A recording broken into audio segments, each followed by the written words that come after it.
భూమి హక్కుదారులు ఎవరైతే ఉన్నారో వాటెవర్ మీరు తీసుకొస్తున్న కొత్త సంస్కరణల ద్వారా బ్యాంక్ లోన్కి వెళ్ళలేరు. బ్యాంక్ లోన్కి వెళ్తే కనుక ఒరిజినల్ డాక్యుమెంట్, సరే మీరు ఒరిజినల్ డాక్యుమెంట్లు ఉంటాయని క్లారిఫై చేశారు, బట్ చాలా నో ఇన్ఫ్యాక్ట్ ఇవన్నీ జరిగిన తర్వాత నీకు బ్యాంక్ లోన్ బికమ్స్ ఈజియర్. ఇవి జరిగిన వెరిఫికేషన్ అవసరం లేదంటారు. అవును, బ్యాంక్ లోన్ బికమ్స్ ఈజియర్. నువ్వు క్లీన్ టైటిల్తో, క్లియర్ టైటిల్తో, గవర్నమెంట్ గ్యారంటీడ్ టైటిల్తో, ఇన్సూరెన్స్ కూడా నీకు వచ్చే టైటిల్తో నువ్వు పోయి ఏ బ్యాంక్ దగ్గరికి పోయి టైటిల్ ఇచ్చినా కూడా, ఐ మీన్ అంత క్లియర్ టైటిల్స్ బ్యాంక్లో నువ్వు ప్లజ్ చేస్తూ ఉంటే banker will be more than happy.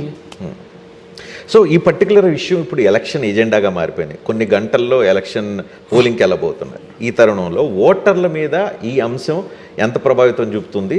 ఈ సందర్భంగా ఓటర్లు ఎవరైతే ఈ అంశాన్ని బేస్ చేసుకుని ఎవరైనా ఆలోచన చేస్తే వాళ్ళకి ఏం క్లారిఫికేషన్ ఇవ్వదలుచుకున్నారు?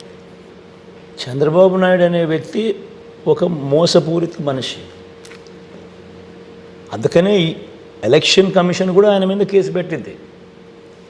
మేం పెట్టలా కేసు, ఆయన ఈ రకంగా అబద్ధాలు ప్రొపగేట్ చేస్తూ ఉన్నారని ఎలక్షన్ కమిషన్ కేసు పెట్టింది.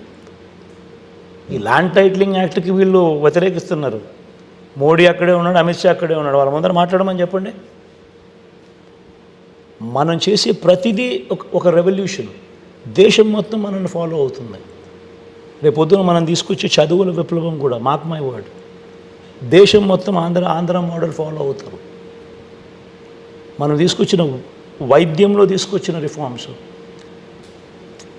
దేశం మొత్తం ఫాలో అయ్యే పరిస్థితులు కూడా వస్తాయి. Everything is a reform. ఇక్కడ మనసు పెట్టి జరుగుతూ ఉంది పాలన.